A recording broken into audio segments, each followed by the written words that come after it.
amahoro y'Imana abane namwe mwese bakunze ba PJ Classic FM. Imana ibahe umugisha. Turanezerewe cyane muri aka kanya ko Imana iduteye iteka ryo kumva ijambo ry'Imana nkuko mwabyumvise n'umwanya w'ikiganiro isaha y'iminduka. Imana iduteye iteka ryo kuba muri aka kanya kugira ngo twumve ijambo dufatikanye namwe nkuko mwabyumvise kuri mikoro muri kumwe namwe neso Evangelist Olivier Dusabe nkuko musanzwe mubana muri kino kiganiro isaha y'iminduka. Ndizera neza ko hari byinshi Imana imaze guhindura kuvaho tumare umwanya wose twumviriza aya majambo. N'uyu munsi tugiye kubandanya n'ijambo ry'Imana. Ndazi ko hari ibintu Imana igiye gukora. Uyu munsi n'umunsi wo kwakira igitangaza kivuye ku Mana. Uyu n'umunsi wo kwakira igitangaza cawe. Uyu munsi n'umunsi wo kubona ukugirirwa neza n'Imana. Nagomba ngo imbere ko dusoma ijambo ry'Imana tubanze dufate umwanya wo gusenga. Data mu izina rya Yesu Kristo, uyu numwanya mwiza uduhaye wo kumva ijambo ryawe. Ndasengeye umuntu wese agiye gufata akakanya gukumviriza ijambo. Iri jambo rihindure ubuzima bwiwe, iri jambo rimubohore, iri jambo rikize umutima wiwe n'ubugingo bwiwe. Urakoze Imana, ndagushimiye ko ari ibyo ugiye gukora kandi ko ari ibyo ugiye guhindura muri aka kanya. Mu izina rya Yesu Kristo, umwami n'umucunguzi wacu. Amen. Mbere ko dusoma ijambo ry'Imana cyane, reka dusome ijambo ry'Imana tugiye kwishimikiza ko muri aka kanya. Ni ijambo tugiye gusoma mu gitabo cya Matayo gice cya 11. Turahera ku murongo wa 2. Ni wari amajambo tugiye kwishimikiza kandi n'amajambo ndizera nabikekeranya ko aya majambo agiye gukora igikorwa kidasanzwe ku buzima bwawe. Kumbure sinzi biurimwo, sinzi ubuzima ubayemwo, ariko ndizera nabikekeranya ko aya majambo Imana yazanye ku buzima bwawe kugira ngo agire ibyo ahinduye byinshi. Isaha y'iminduka rero wizere ko hari ibintu bigiye guhinduka. Ikibanza urimo wizere ko Imana igiye kugihindura. Ubuzima urimo wizere ko Imana igiye kubihindura. Kumbura ushobora kuburyamye ku gitanda cyawe ukigwariye kigiye kirekire, umaze igihe kinini mu bitaro, umaze igihe kirekire muri hopitale. Ndagutangariza ko uyu mwanya ari umwanya ko Imana igiye kubikora no kubihindura bisha. Reka dusome ijambo ry'Imana. Yohana umubatizi atuma kuri Yesu. Ariko Yohana ari mu nzu y'imbohe yumva ibyo Kristo akora, atuma abigishwa biwe kumubaza, mbega uri wa wundi akwiye kuza canke twitegu wundi?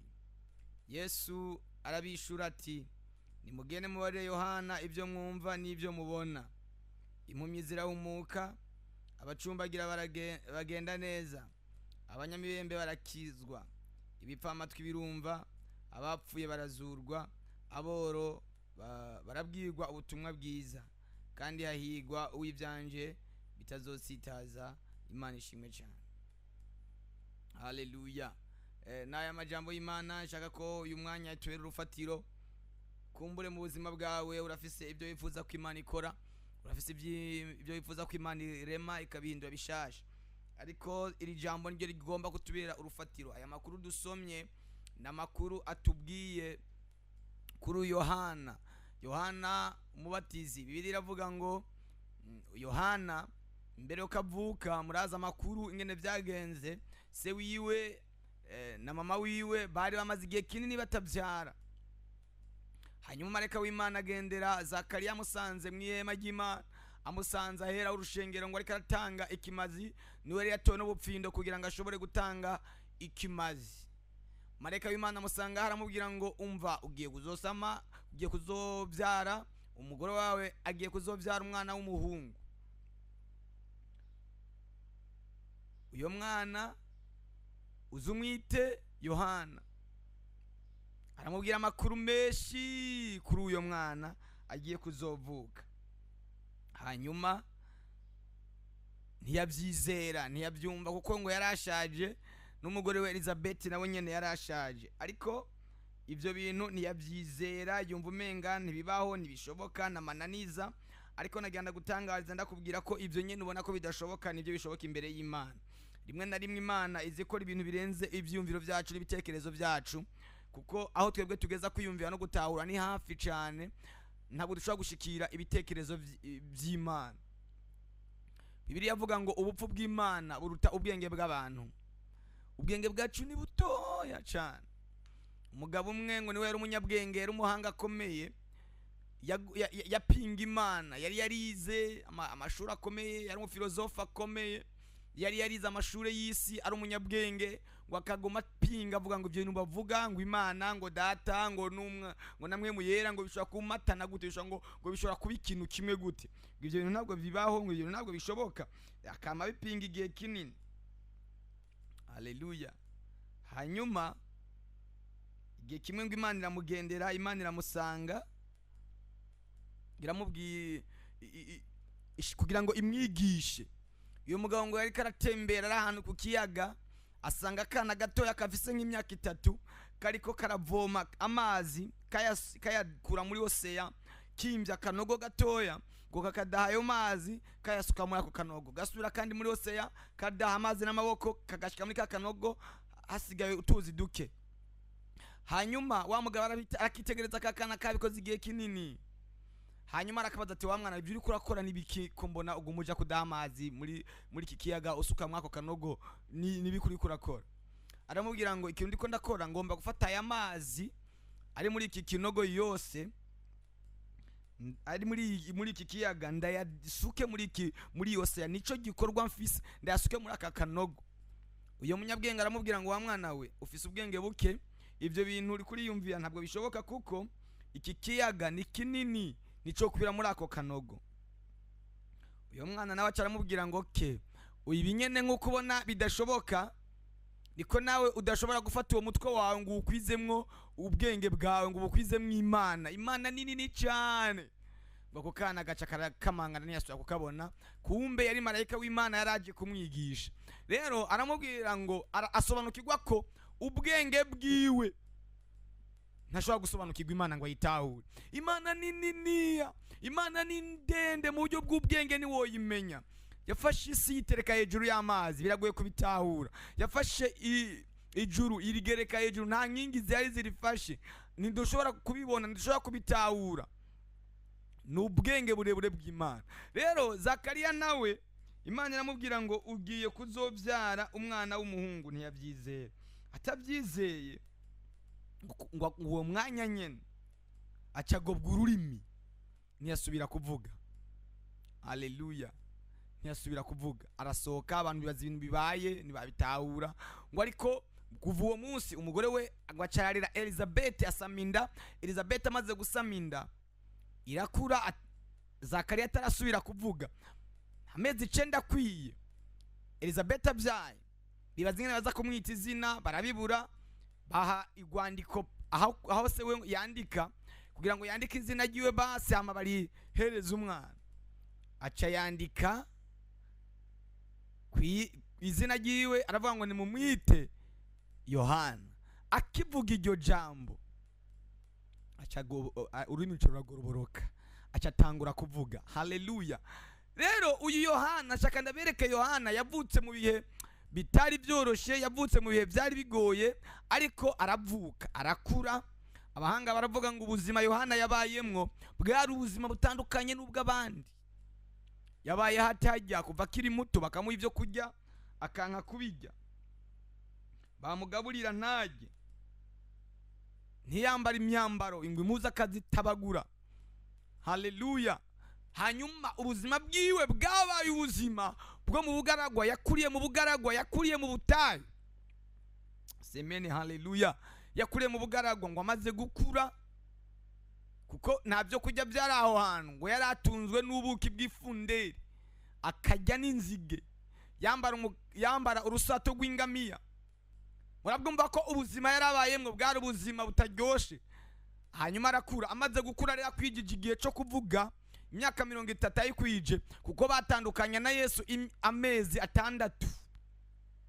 Amaze rero gukura kugeza igihe cyo kuvuga, muri Isirayeli nta muntu yari yemerewe kuvuga ngo abe umuhanuzi adakwijije imyaka 30. Amaze gukwiza imyaka 30 rero ngo acatangura gusemerera za kuri Yorodani, atangura gusemerera, aravuga ngo nimutegure inzira y'Imana, nimugorore inzira z'ibihamo.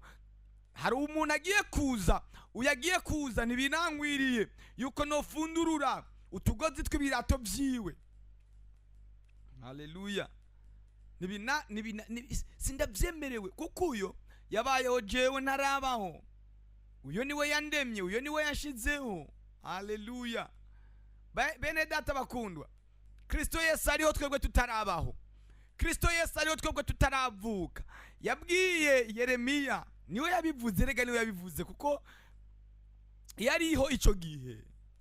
Abwira Yeremiya, utaraba urusoro mu nama maho narinda kuzi, nari narakurobanuye kugira ngo ube umuhanuzi w'amahanga menshi. Nagenda gutangarize mwene data, ivyo ubona uri kuracamo, izo namba uri kuracamo, nuwave wibaza ngo uhoraho nakubona. Arakubona, arakuzi, we tekana. Yohana ngo akiraho nyene kuri Yorodani abatiza abantu benshi bavuye mu bisagara bitandukanye hirya no hino, baza baje kubatizwa nawe. Ngo haza abasoda, haza abantu bakomeye, haza abatoza kori, batangura kumubaza ngo tubigenze dute kugira ngo dushobore gukira. Umuce wose akawubwira ibyo ukwiriye gukora. Haleluya. Abasoda akababwira, abafarisayo akababwira, abatoza kori akababwira. Muri uyo mwanya nyene, muri ico kivunga c'abantu, azabona Yesu araje. Amubonye aramumenya. Aramumenya kuko bari bazinanye. Murabizi igihe Mariya ngo yagenda kugendera Elizabeth, ngo Mariya agumbiranye na Elizabeth, abo bana baramenyanye bari munda. Haleluya. Ngo munda ya Elizabeth haba gusimbagurika, haba umwana yigina amatavuko yarahuye n'umwami. Hanyuma Elizabeth aravuga ngo ugiriwe ubuntu n'ukuri, abantu bazokwitwa umunyehigwe. Haleluya. Ngo guhera umunsi ngo abantu bazokwitwa uhiriwe, bazokwitwa udasanzwe. Bari bazine, batanguye kumenyana bakiri munda. Yohana kuko amaze gukura yaciye ajanwa, ntibasubiye kubonana. Ngo ariko bahura, Yohana kwijije imyaka 33 n'amezi 6, Yesu nawe kwijije imyaka 30 aje kubatizwa. Yohana aramumenya. Haleluya. Kuko aje ngo mubatize, yaramubwiye ngo sino kubatiza kuko ntibinankwiriye, je nobatizwa nawe wese, we sijeho kukubatiza. Aramubwira ngo bikunde kugira ngo dushitse ukugororoka kose. Haleluya. Bikunde, byemere kugira ngo dushitse ukugororoka kose. Kuva uyo munsi ngo Yohana amaze kubyemera, amaze kumubatiza, ngo uwo mwanya ijuru riruguruka, mwemu w'Imana amanuka kuri Yesu asa n'inuma mugwako. Ngo humvikana ijwi riva mu ijuru ryavuga ngo uyu niwe mwana wanje nkunda kandi akampimbara. Amushingira intare, mwemu yera amushingira intare. Igihe kirageze ngo ushingirwe intare, igihe kirageze ngo wemegwe, igihe kirageze. Haleluya. Saya majambo shaka ko tuvugana ko cyane, ariko ijambo shaka ko tuvugana ko n'amajambo twasomye hariya mu gitabo ca Matayo. Amajambo avuga ngo icyo gihe Yohana amaze kubatiza Yesu ntibasubiye kubonana. Mbere ngo Yohana we yaciye aja no mwibohero arafungwa. Amaze gufungwa agasho umugozi umuriye, ababaye ari mu gahinda gakomeye, atangura kugira ama confusion muri we. Atangura kwibaza ati none ko mbona uyu muntu jaje namubatije kandi ndamuzi nk'umunyenkomezi, ndamuzi nk'Imana, eske yoba ari we cyangwa nariyenze ko nashingiwe ni naye ndabwirwa ngo uza kubona mwemu yera muguye ko uza kumenya ko ari we atandukanye n'abandi bose babatije. None niwe cyangwa nihenze? No mubu buzima tubayemwo hari abantu benshi bagira ama confuse mu buzima bwabo, ukagira confusion mu buzima bwabo, ukibaza none niwe cyane, niwe nize uyu akagakiza nakiriye niko cyangwa nakiriye agakiza gatandukanye n'akabandi. Komba n'ubuzima mbayemwo butandukanye n'ubw'abandi. Ibi nibikindimwo, ubuzima ndimwo n'ubuzima gani, n'ubuzima nyabaki. Ko narinzi yuko umuntu akijijwe ubuzima bwe buca bugenda neza, ko narinzi ko umuntu yizeye umwami acatangura kugubwa neza, kubera iki mbona ubuzima ndimwo buhushanye n'ubwo nategerezwa kuba. Nshuti yanjye reka nakubwira, gukizwa ntabwo bisigura kudaca mu bigeragezo, gukizwa ntabwo bisigura kudaca mu ntambara. Oya, iyo ukijijwe intambara ziraza, iyo ukijijwe ibigeragezo biraza, ariko Imana iguha imbaraga, Imana iguha ubushobozi bwo guhagarara mu bigeragezo no kubinesha. Ibigeragezo ahubwo ku mukristo, ibigeragezo ku mwana w'Imana ninjya nibifungurwa, nibyo bituma akomera, nibyo bituma uhagarara. Rero nimba uri kwaca mu bigeragezo, ibyo nibitume wumva ugize ubwoba ngo uhagarike umutima, uvuge ngo iyi Mana nizeye siyo, iyi Mana nizeye ntihari, iyi Mana nizeye ntikora. Oya, ndagenda kubwire ndakumenyeshe, nimba uri kwaca mu bigeragezo kandi usenga ukorera Imana, umenye ngo ibigeragezo bikorera gutegura kuzo kwinjira mu kintu gikomeye, bikorera kwitegura kuzo kwinjira mu rundi rwego. Yohana atuma kuri Yesu aramubwira ngo none ni wewe cyangwa twizera uwundi? Hari abantu bakora ati none gakiza ndifise, niko abandi nabo nyene baciyemo.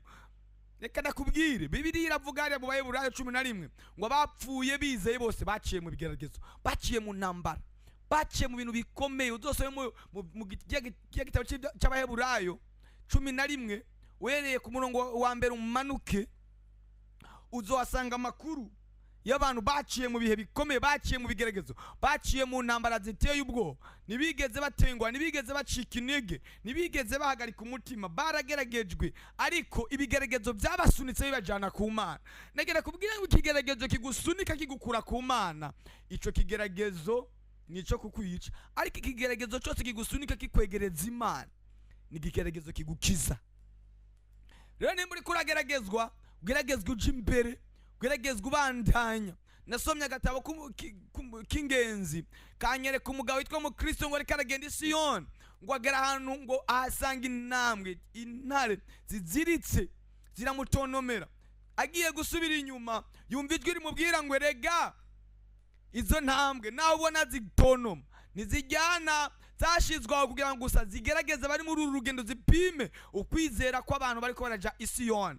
Izo ntambwe rero ziko ziragutontomera, ibyo bintu ubona biko biratontoma biteye ubwoba, nibyo kugerageza ukwizera kwawe. Hari abantu bari ku munzane yo barapimwa, bari ku munzane w'ibigeragezo, bari ku munzane w'uruvugo, bari ku munzane wo kutabyara. Umaze imyaka 5 utabyara, warubatse urugo wibaza ngo uzohita uronka abana. Oya, byabaye ikigeragezo, uri kurapimwa, uri kurashirwa ku munzane. Imyaka 10 iraheze, imyaka 2 iraheze, umwaka uraheze, haheze imyaka 10, haheze 15, nakirabo. Akorekana kubwira uko nyene bimaze igihe kirekire, niko n'intahe yawe izogera kure. Nambo nyumvise tela, haleluya. Na ijambo mfise ni ijambo rivuga ngo genda mubwire Yohana ibyo mwumvise n'ibyo mubonye. Imana igiye kugukorera ibintu bifise inaye, bifise témoignage, bifise gihamya. Ngo genda mubwire Yohana. We uri kurageragezwa, rema. We uri mwibohero, rema. Ugiye kubwirwa inkuru nziza, inkuru y'akanyamuneza, inkuru y'ibyizigiro, inkuru ivuga iby'amahoro, inkuru ivuga ko intambara zabangurukanye, inkuru ivuga ko byagende neza, inkuru ivuga ko byaciyemo. Rema, tekana. Haleluya, tekana. Uhoraho ari kumwe nawe, wa munyenkomezi we. Uhoraho ari kumwe nawe, wa munyembaraga we. Kubera ko uhagarika umutima, kubera kurira nk'udafise Imana, kubera kurira nk'umuntu atagira ukwizera, kubera kurira rira nk'umugabo, hagarara bwa kigabo. Amarira yawe n'ubikenewe kurirwa hereka abantu bose ngo bamenye ko kabaye. Abantu batagira n'ukwizera, ntibazi Imana usenga. Wewe amosozi yawe natemba aca munda, ariko reka nakubwira igihe uzotabagwa Imana ikagukorera igitangaza. Ijambo mfise uyo muno munsi ni iryo gukorerwa ibitangaza n'ibimenyetso, ibitangaza bigaragaza Imana twizeye, ibitangaza byerekana Imana twakurikiye, ibitangaza byerekana Imana dusenga, ibitangaza byerekana Imana dukunda. Haleluya. Ahandi mu kindi gitabo kivuga aya makuru ya Yohana twasomye, ahandi avuga ngo uwo munsi Yesu ngo akora ibitangaza byinshi, akiza abagwaye benshi, azura abapfuye benshi, uyu munsi aho umurimo myinshi, uyu munsi akora ibintu bikomeye. Ndagomba ngo uyu mwanya uhoraho Imana akora ibintu bikomeye ku buzima bwawe. Uyu munsi Yesu akora ibitangaza ku buzima bwawe. Ijambo mfise, Yesu agukorera igitangaza. Yesu agukorera igitangaza. Nasomye ijambo ry'Imana mu gitabo cya Samweli wa mbere. Uwo arabwira Samweli, aramubwira ngo nzokora ikintu muri Isirayeli, n'uzocumva wese iminzerere izovuga mu matwi yiwe. By'Imana igiye gukora birakomeye, bigiye gutuma iminzerere ivuga ku matwi y'abansi babo. Abazobyumva iby'Imana yakoze bazozengererwa bavuge ngo iyi Mana ni Imana, ntabwo ari akamana. Iyi Mana niyo. Haleluya. Wewe rindira, wewe tekana, wewe shikama, naho bikomeye shikama. Ihangane ntuhemuke, ihangane ntuhemukire Imana, nayo ntabwo izoguhemukira. Agakuru kamwe karavuga ngo Imana igihe yaremye ibikoko yararemye inka, inka igiye kubyara ibyara inka, iremye impene igiye kubyara ibyara impene, igikoko cyose ibyaye kikabyara impene. Ngo ariko igeze ku nkoko, inkoko igiye kubyara ngo isanga ibyaye ibuye. Biratangaje gute ibindi bikoko byose byo byari ibikoko bisa nabyo, ngo ariko inkoko igezweko isanga ibona ibyaye ibuye. Irarira, irababara, iravuga ati ariko kubera iki Imana indenganije, kubera iki Imana itankoreye nk'ibyo ikoreye abandi.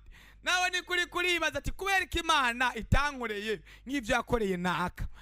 Oya, wewe utandukanye n'uriya.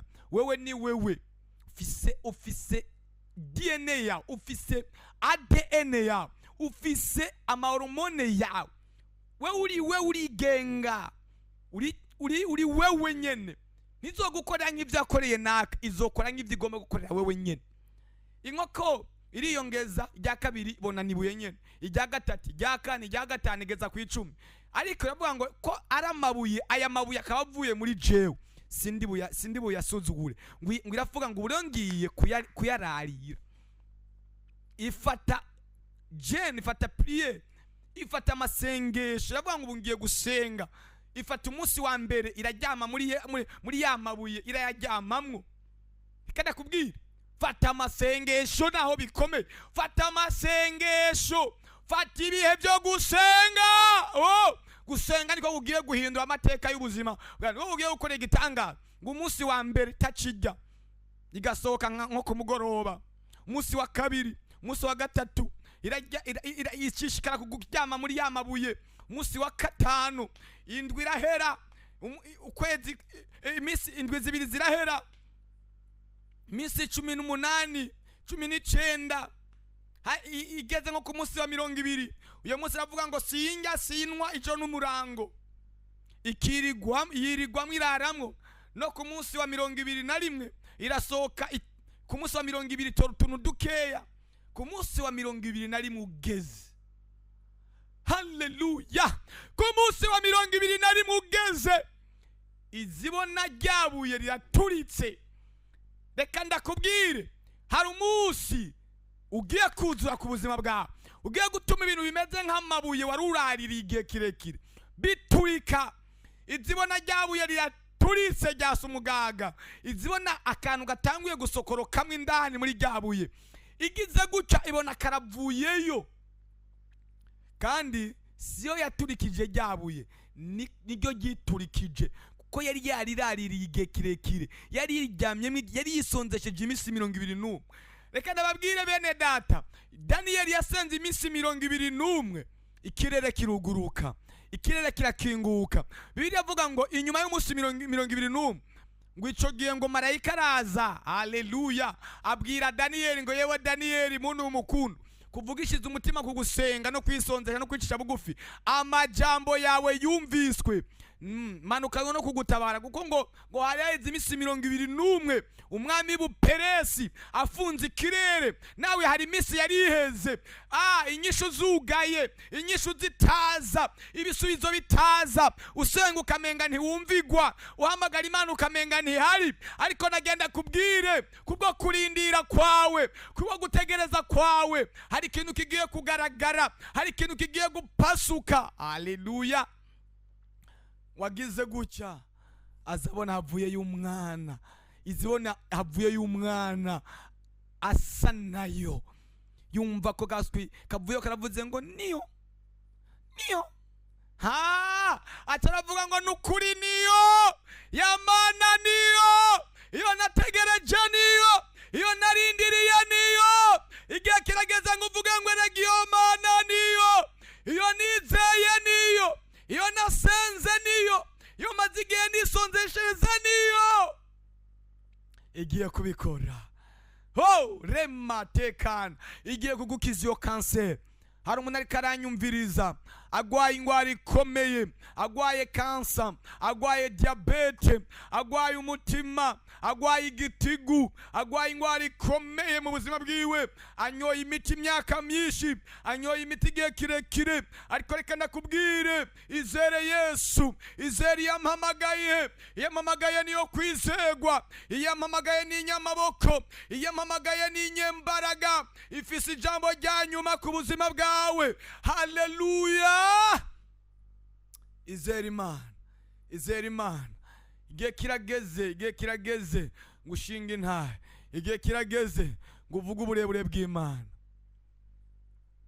Murinzi aririmbye aravuga ngo urukundo rw'Imana ni rurerure cane, uw'Imana idukunda ntawarurondora. Urukundo rw'Imana ni rurerure cyane, uw'Imana idukunda ntawarurondora. Imana igiye kukwereka kwigukunda, Imana igiye kugukiza ikwereke kigukunda. Umaze igihe kuri ico kidendezi, umaze igihe kirekure kuri ico kidengezi cyitwa Bethsaida, umaze igihe kinini. Nta muntu n'umwe ufise, nta muntu n'umwe akwibirika, nta muntu n'umwe akwibirika mwayo mazi. Ariko Yesu, haleluya, araje ngo abihindure bisha, tekana araje kubikora. Nguyo mwami araje. Murindi yaravuze ngo ntibizokwama biruko nikwagize, umuremyi aravuze birarangiye, amarira warize ndayahinduye indirimbo nsha. Ayo marira umazemo imyaka n'amezi n'ibihe araje. Nguwo ku misozi araje, azanywe no kugukiza ibyakugoye, azanywe no kugukiza ico kibazo. Hari umuntu ariko arakurikirana iyi radio PJ Classic FM ababaye, abantu bose yari yiteze ko ari bo bamugirira neza, baramuvuye ko ibintu bikimeze neza. Wari ufise abacuti benshi, wari ufise inshuti nyinshi, wari ufise abagenzi benshi, wari ufise abakuba hafi benshi, wari ufise abagufasha benshi. Ariko ibintu bimaze kukuvako, ibintu bimaze guhera, wabaye nka Yobu. Hageze igihe ngo umugore wiwe amubwira ngo tukimana upfe. Hari igihe umuntu iyo ari mu bibazo n'umugore wamuhinduka, n'umugabo wamuhinduka, n'abana bakamuhinduka, ngo ariko inyuma zosome muri Yobu igice cya nyuma, ngo nyuma uhoraho ngo aramwibuka amukura ku burushwa bwiwe bwose, ngo abari baragiye baragaruka baza bazanye amafeza. Haleluya. Bagaruka bazanye amafeza n'amazahabu. Ntibagarutse uko. Haleluya. Ntibagarutse uko. Imana ikugirire neza. Baze hari ico bazanye. Reka imbere ko mbandanya mwumviriza aka karirimbo kandi kabafashe mugirirwe neza.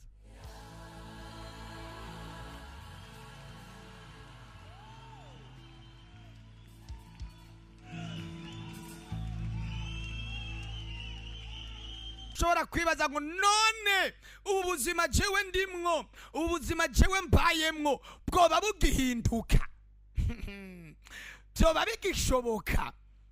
ko nanje mbyara vyoba bigishoboka ngeze mu myaka 40 kubaka, vyoba bishoboka ku myaka 45 kubaka nkabyara nkaronka urugo nkaronka abana nkaronka umuryango. Birashoboka kubera Imana, birashoboka kubera Yesu. Yesu abwira abigishwa bayo ngo genda mubwire Yohana ivyo mwumvise n'ivyo mubonye. Cyo kuvuga ivyo utarabona byarange, ugiye kuvuga ivyo wabonye, ugiye kuvuga ivyo wumvise. Kugenda mubwire Yohana ivyo mwumvise n'ivyo mubonye. Ibipfa amatwi birumva, kumbure ntiwumva, kumbure mu buryo hari ibyo utacumva. Nta telefone y'ibyiza ucumva, nta telefone y'iby'amahoro ucumva, nta telefone iguhumuriza ucumva. Izo wumva zose niziguca intege. Abagutelefona n'abaguca intege, abagutelefona n'abakubwira ngo karabaye, abaguhamagara kubwira ngo urapfuye. Iyo ngwara irakwica. Nayo makuru ufise, amakuru ufise n'amakuru y'incamugongo gusa. Ariko nanje ndakuzaniye amakuru atandukanye nayo ufise, akubwira ngo ingwara ziracakira, akubwira ngo Yesu aracakora. Haleluya. Yesu yigeze kuvuga ijambo rimwe aravuga ngo data arakora nanje ndakora. Data aracakora na bugingo n'ubu nanje ndakora. Nanje ndakubwira ngo abakozi b'Imana barahari, abasizwe amavuta n'Imana barahari. Haleluya. Kimenyamenye ndagutangarije ejo ku rushengero kuri Repentance Cabe uzohashika isaha 10 uzomenya ugukora kw'Imana. Turi mu bihe bidasanzwe, turi mu masengesho adasanzwe. Uzohagere uzomenya ko Imana ya kera n'uyu munsi kiriho, iyakora muri bya binjana bya kera n'uyu munsi gihari. Haleluya. Urahamagawe, uratumiwe muri uyo mutumiro, muri uyo muhamagaro. Hari amasengesho akomeye, hazoba hari ibihe bikomeye bya deliverance iyindwi. Yesu arakora, natwe turakora. Yesu arakora, n'abakozi b'Imana barakora. Yabasigiye ubwo bubasha bwo gukora, yabasigiye ubwo bubasha bwo gusengera abantu bagakira, yabasigiye ubwo bushobozi bwo gukura abantu mu byobo. Abantu bari mu myobo, abantu bari mu buzima bumeze nko mu myobo, bari mu mawere atandukanye barimwo. Ariko ndagutangariza Uhoraho, ndagutangariza Umwami w'abami, ndagutangariza ufise ijambo rya nyuma ku buzima bwawe. Rema, tekana, utuze. Haleluya. Rema, tuza, tekana. Niba ufise ijambo rya nyuma ku buzima bwawe, niba ufise ijambo rya nyuma ku buzima bwawe, kubera kwagarika umutima, kubera kurira nk'udafise Imana. Umva uyu muririmbi. Hari ubundi, rega inyuma y'ubwo buzima hari ubundi. Nyuma y'ivyo ubona hari ibindi. Kure yaho hana amaso yawe ashika hari ibindi. Ariko umuntu abari mu cumba atabona ibiri muri saro. Ariko reka nakubwire, nubwo utoba ubibona muri saro biba biriyo. Inyuma y'ivyo bihoma ubona imbere yawe hari ibindi. Kure yawe utashika n'amaso hari ibindi. Ndagutangariza wanesheje, ndagutangariza watsinze. Ibitangaza by'Imana vya kera biricariho. Ndakubwira ngo ivyo Yesu yakora kiriya gihe n'uyu munsi aracyabikora, n'uyu munsi aracakiza. Biracashoboka ko iyo ngwara woyikira. Ugwaye iyo ngwara igihe kinini nayo ma infection. Hari umumama ariko arankurikirana yagiye ku baganga, yanyoye imiti itandukanye, iyo infection yaranse gukira. Ndakubwira Yesu, nimba umwizera wumve umwakire mu buzima bwawe, arabikindura. Bisha aragukiza. Hari umuntu amaze iminsi ataryama, afise ibitero bimutera mu ijoro, afise ibitero bimwataka mu gicugu. Saa sita y'ijoro uca utangwa kugira amataka akomeye ku buzima bwawe. Ndagutangariza Umwami, ndagutangariza ndiho, ndagutangariza nteturuye. Niwe afise ijambo rya nyuma ku buzima bwawe. Semeni haleluya. Niwe afise ijambo rya nyuma ku buzima bwawe. Rema, humura, tekana, shira ibirenge hasi, wumve ko ufise Imana. Ngo genda mumubwire ibyo mwabonye n'ibyo mwumvise. Imana wumvanye abandi, oya siyo ndakubwira. Ni Imana ugiye kwibonera wewe. Pani ibyo wumvanye ababanyi bawe, pani naye wumvanye abandi, ni naye yawe. Haleluya, ni naye yawe. Yesu ashimwe cyane. Ni igihe cyawe cy'ukubora kwagura nkuko yaguye Yabesi. Ngo Yabesi yari yavutse bigoranye, avukana ubuzima bugoye, ngo ariko aratakambira Imana, aravuga ngo se icyompa ukanyagura ukagura imbibe zanje. Haleluya. Ngo kandi uhoraho aha Yabesi ibyo yamusabye. Nawe saba icyo ushaka, saba icyo ugomba mu uyu mwanya ugikoregwe, saba ikintu gikomeye ugikoregwe. Yesu ashimwe cyane. Saba gukira aragukiza, saba gutabagwa aragutabara, saba amafaranga arayafise, saba inzu arayifise, saba urugo rwiza ararufise, saba umufyase mwiza aramufise, arabifise byose byo ukeneye, ibyo wifuza arabifise. Ntusaba utuntu duto duto. Erega Imana yacu si Imana ikora ibintu bito bito gusa, si Imana ikora ibintu bisanzwe gusa, irakora n'ibintu biremereye. Erega go kazi yo kaguha kwama mu biraka minsi yose, akazi gafise kontra n'urugero ugakora umaze imyaka irenga 10 wama mu biraka kandi n'ubuzima genzo bamwe kweza ryari nta kontra urigero uronka, ukora akazi k'ibyo utize. Imana ni guha akazi, Imana ni kugururire, Imana ni gutabare. Haleluya. Gukorera igitangaza n'ikimenyetso gifadika. Haleluya. Bitangaza n'ibimenyetso, mwakira ibitangaza bivuye mu ijuru. Biravuga ngo igihe Yesu yakuzura Lazaro, ngo icyo kintu yakoze cyaramenyekanye hose, muri iyo mice yose kiramenyekana ko ari we yagikoze. Ndagomba ngo akore ikintu kizomenyekana muri iyo kariti, kizomenyekana kuri uyo musozi, kizomenyekana mu mwiganye, kizomenyekana mu mukorana, kizomenyekana mu baronsa akazi imbere yawe, kizomenyekana. Haleluya. Kibi kintu kivuga wizera Imana. Sima ijambo ry'Imana rivuga ngo hayigwa we wizeye yuko ibyo wabwiwe n'umwami Imana bizoba.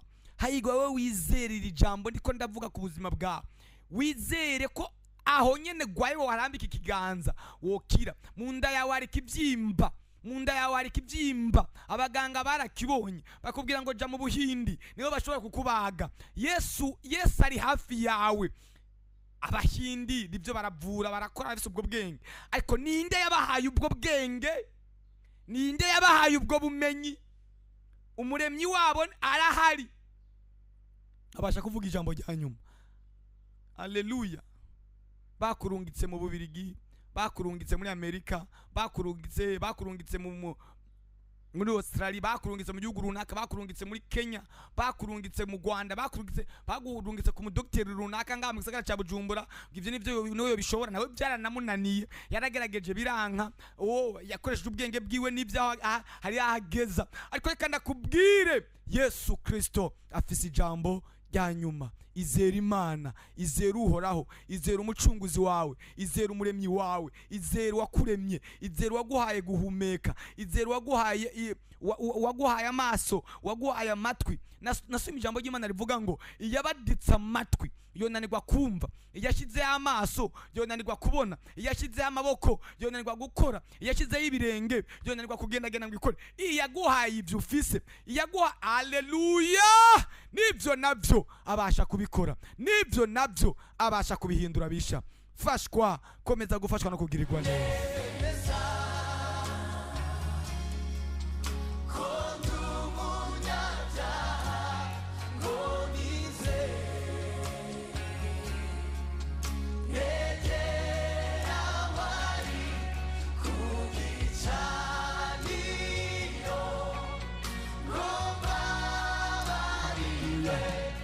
Reka ndababwire bakundwa bana b'Imana, itanguriro rya mbere ryo kukira no gutabagwa nuko wemera ibyaha byawe. Kumbura hari abantu bagwaye ingwara zivuye ku byaha bakoze.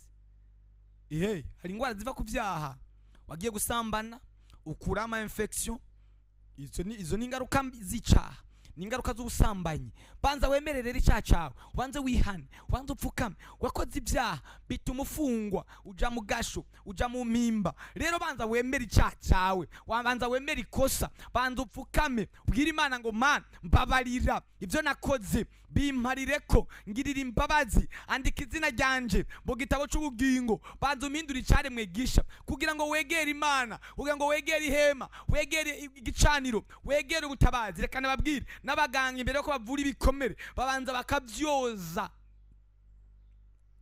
Naho kugira ngo uronke igitangaza, reka ndakubwire sino kuremesha ngo ibitangaza n'ibyo abantu bose, imborerwa, abasambanya, abicanya, basuma. Kugira ngo banze wakire igitangaza, banze uve muri ibyo byaha, banze uve muri izo ngeso, banze uve muri ubwo busambanyi bwawe, banze uve muri uko kurenga ibigo, banze uve muri izo ngeso zo gukora ibyaha wibaza ngo nta muntu akubona. Banza wihane, ngo umugore wawe nakubona, ngo umugabo wawe nakubona, uja mu mamisiyo hanze, ukajya mu byaha, wavuye ruguru, uzi ni Bujumbura, ngo nta muntu n'umwe akuzi, ukora ibyaha bitandukanye.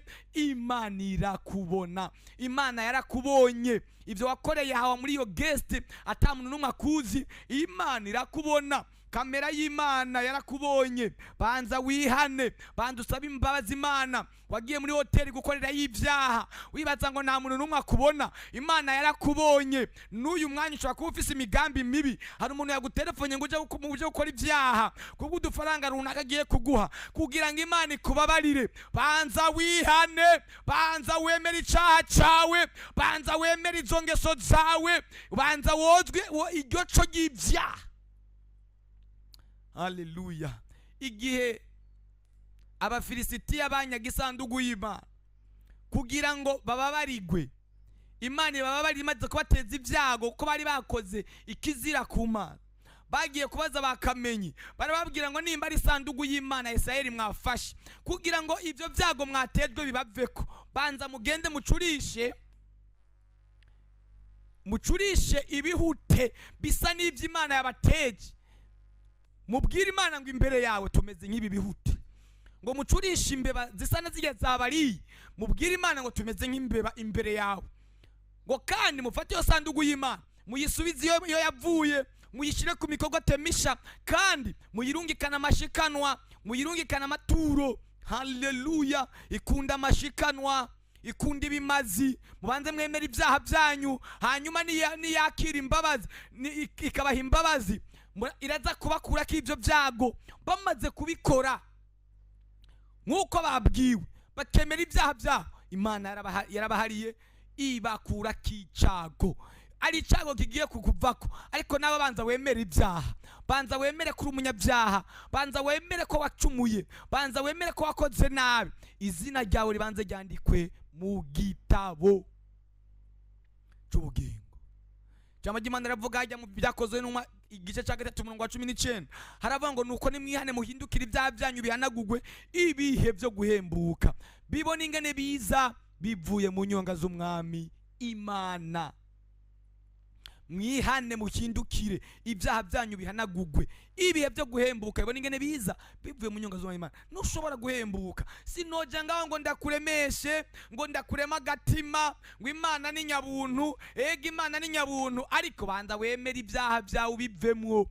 Banza uve muri ubwo bubeshi, banza uve muri uko kujya ibiturire, banza uve muri ubwo bujyajya. Urunjyajya urabizi, nta kuri kuri muri wewe. Ufise ibintu ugendana bitari byo, ugendana ibiheko, ugendana ibintu wahawe n'abapfumu, ugendana ibintu wahawe n'abanyamareba. Banza wihane, banza wezwe, banza uce bugufi, banza uturire ayo mareba yawe, banza uturire ibyo baguhaye, abo bapfumu baguhaye. Ntushobora gufatikanya Imana ya Isirayeli n'Imana zitarizo, n'Imana z'ibigirwamana, ntabwo bishoboka. Banza urekure utwo tuntu washize muri ico kibanza cawe, ngo niho ngo ibintu vyogenda neza, ariko nta kigeze gicamwo. Banza usohore Tobiya, banza usohore izo ngeso zawe mbi, banza usohore ibyo byaha byawe, banza usohore ibyo bintu wabitse mu nzu yawe. Urafise ibintu biri mu nzu yawe cinje mu buryo butari bwo, banza ubisohore. Icatumye reka ndababwire, Zakaya agirirwa imbabazi ngo yaremeye arihana, aravuga ngo uwo nanyaze wese ndamuriha ibihe tangabo 4. subiza bitari ibyawe bisubize ibyo. Hari abantu badatanga amakori, hari abantu batariha oberi, hari abantu ushaka ko Imana iguhezagira, ushaka ko Imana ihezagira ibyabo, kandi uri indyarya, kandi uri umusuma wiba igihugu, urya icya cumi.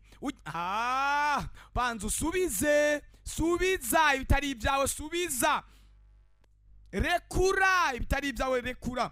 Ibya Sezari bihe Sezari, iby'Imana nabyo ubiha Imana. Ureke kubesha, ureke kukubesha.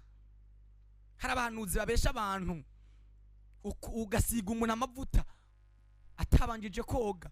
Banza woge, banza woge, banza wuhagigwe, banza wezwe, banza ubicare mwegisha, banza uhindurwe musha. Imana ikuravye ikubone mu zindi mbaraga nsha, ikubone mu kugororoka no gutungana. Ibyo niwabibamwo nukuri, nukuri igitangaza kirakoreka. Imana irakubohora, Imana iragukiza. Abantu bose Yesu yabanza gukiza ingwara, yabanza kubakiza ibyaha kugira ngo ukire izo ngwara. Banza ukire ibyo byaha, banza ukire ubwo bubeshi, banza ukire ibyo bintu bamwe uko kwisambanya, masturbation ya buri munsi ikugeza ahantu byanutse iminsi yose nukwisambanya. Wa mukobwa wa musore we, umuntu akisambanya ari umugabo afise umugore, Imana yagwaye umugore. Eko Mana yanjye, iyi mwemu yikarande yagufashe ni karande nyabaki. Banza urekura ibyo byaha, banza urekura izo ngeso mbi, banza uzivemwo, banze wezwe n'amaraso y'umwagazi w'intama w'Imana, hanyuma Imana ikugirire neza. Ngomba mu kanya gatoya ndabahe telefone mushobore guhamagara, mushobore gutelefona kugira ngo ndabasengere. Haleluya. Kugira ngo ndabasengere, ariko mubanze mwihane, mubanze mwezwe, Imana ibagirire neza. Nimero muhamagara ko yanje, mushobora kwandika ko message. Ushobora kuba udafite amayinite yo guhamagara uyu mwanya nyene, ushobora kwandika message ndaza kuyibona. Uza kwandika kuri 69 ubusa 93 ijana 62. Iyo uraza kwandika message, ntabwo ari gutelefona ko muri uyu mwanya nkiri muri studio. Uza kuyandika ko kuyitelefona ko maze gusohoka. Ku uyu mwanya ushobora kwandika ko message y'umutwaro wawe ufise wo kwihana. Ushobora kuba wumva isoni uto telefona kuri radio, ariko ushobora kwandika message yawe uyu mwanya nyene nkagusabira imbabazi icyo cyaha cyawe wagendemo igihe kinini. 69 ubusa 93 ijana 62. Iyo urandika message, ushobora no gutelefona mu wundi mwanya. 69 ubusa 93 ijana 62.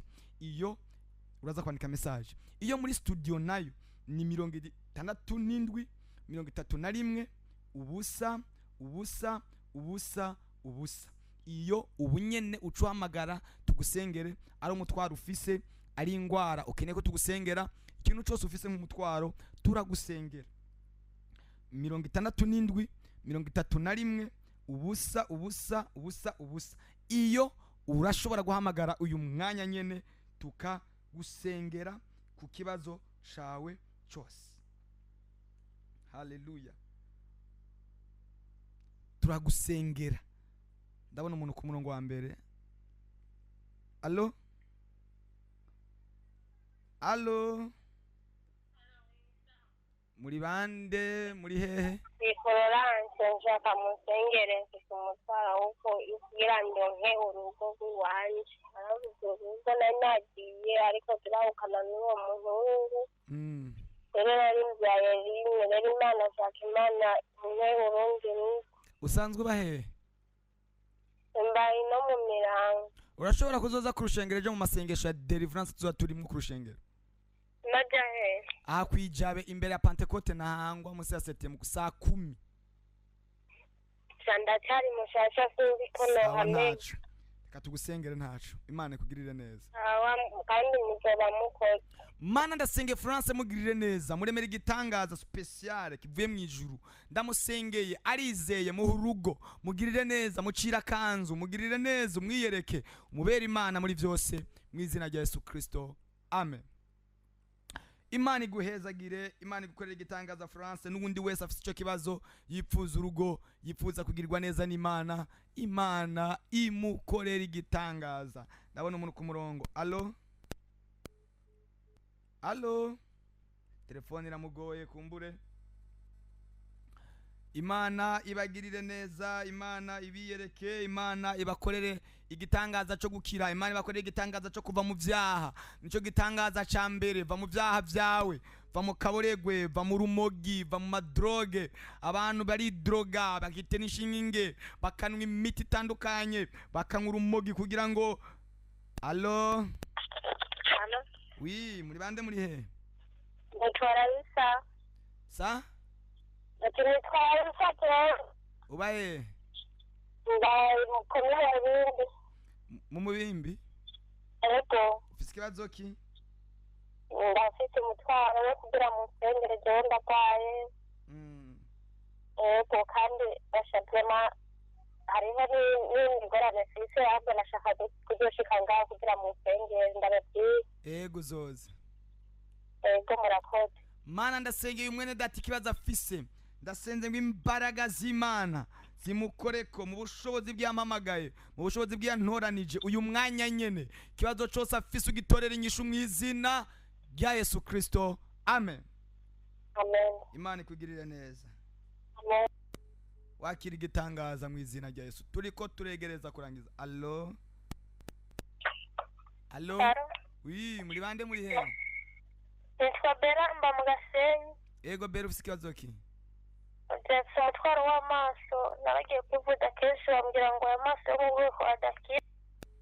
Reka tugusengere, Imana ikugirire neza, nta ngwara nimwe Imana idakiza, kandi turagwaye kaze ejo turi mu bihe bikomeye by'amasengesho aha muri Repentance Jabe, imbere ya Pentecote nangwa munsi ya Setemu. Ejo saa 10 mwese muratumiwe, abari hafi n'abari kure mwese mushobora kuronka akanya ho gushika saa 10.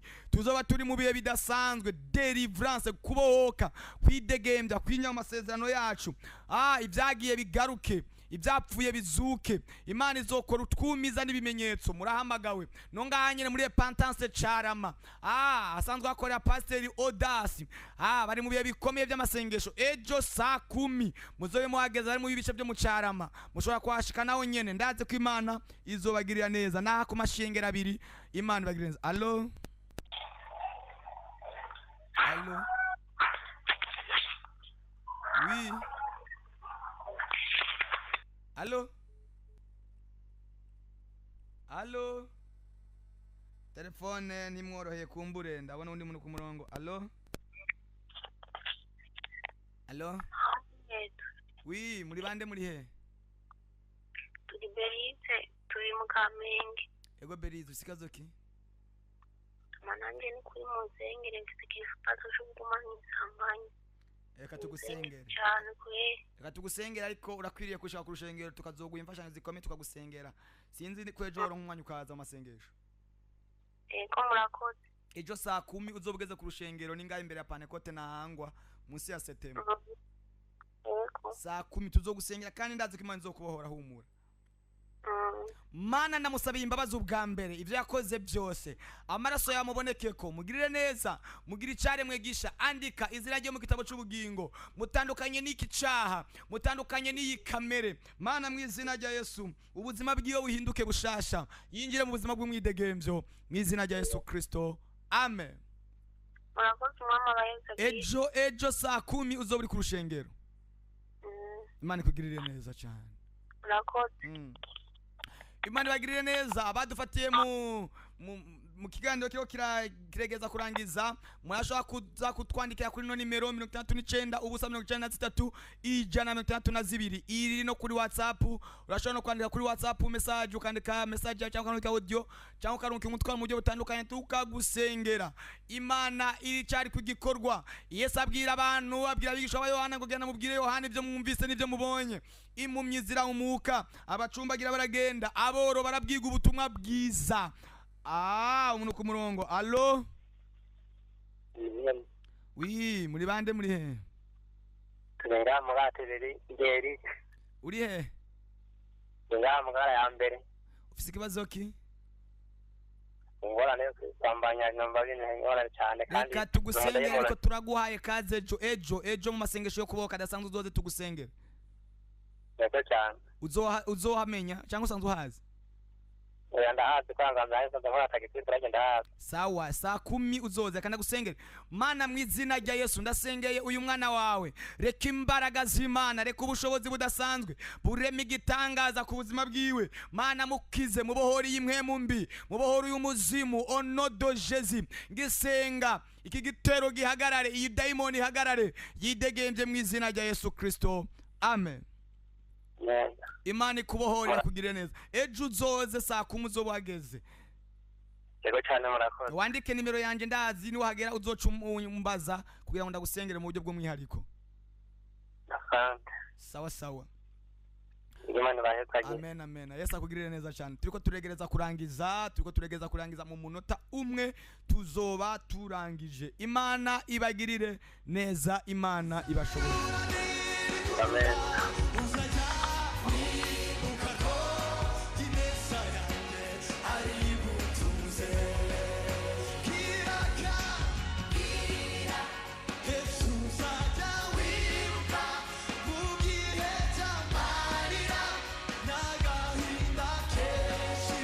Imana ibagirire neza, Imana ibakize agahinda, Imana ibatabare. Ngoma ndabasengere abashoboye kuronka umurongo nabo byagoye mwese, ikibazo cyose mufise Imana igitorera umuti. Nimero ni 69 ubusa 93 ijana 62. Iyo muraza kumpamagara inyuma y'ikiganiro, nyuma y'amasegonda makeya nzoba mvuye muri studio, muraza kumpamagara kuri nimero ifise WhatsApp kandi bashobora kwandika message tukabafasha. 69 ubusa 93 ijana 62. Imana ibahezage. Data mu izina rya Yesu ndasengeye uyu muntu, ikibazo cyose yari afise, nimba ari ibyaha yari arimo abivemwo, nimba ari ingwara ikire, umuhe kwidegembye umugirire neza mu izina rya Yesu. Amen. Imana ibagirire neza.